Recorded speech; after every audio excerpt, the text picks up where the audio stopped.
Thank you, Mr. Chairman. I want to start by pointing out that it's another new year, but President Biden has once again failed to send Congress his budget on time. And every day that we do not have a budget in time, just want to remind members and want to remind the American people, we're adding $10 billion to the national debt every single day that we've been forced to wait on his budget. And then I want to thank the chair. Certainly, we've made it clear, and the chair has made it clear, that this committee remains committed to fixing our broken budget process. We've made some progress, I think, as a conference on that this year. We're not there yet.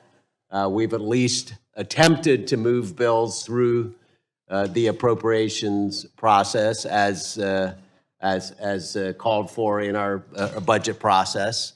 But certainly going forward this year, we're going to work really, really hard to comply with the process as it's intended to work. And I think today's markup is the first step on that. So I want to thank the chair for doing that. By the way, when we pass this out of the budget, out of the committee today, we'll be 3 weeks ahead of schedule.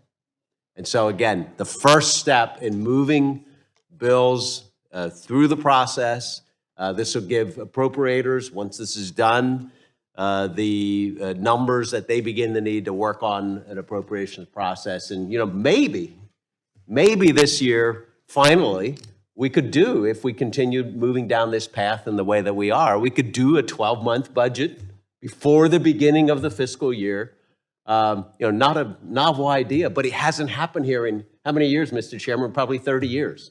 Maybe longer than that we've done this in the way that should be done. So I think it's really, really important that we do exactly that. We go back to regular order. We go back to an open and transparent process of passing our budget and letting the American people know how their dollars are being spent. And by the way, we should act with urgency on this. We've heard it here, but the national debt is close to $35 trillion.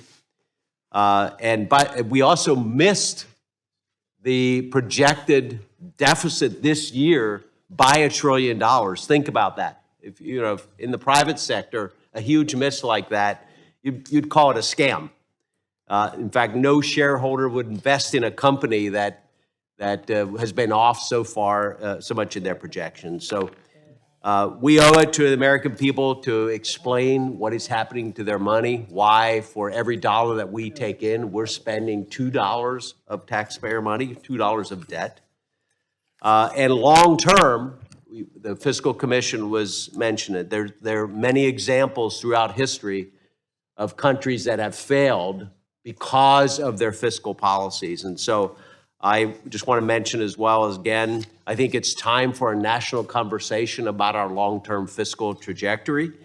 And I think the Fiscal Commission that we moved out of the committee is a wonderful vehicle to begin to have that discussion. So again, it's going to be tough work, both the annual process, but also to address our long-term fiscal trajectory. This begins that process today. And again, I want to thank the chairman for his leadership on moving this bill today. Thank you.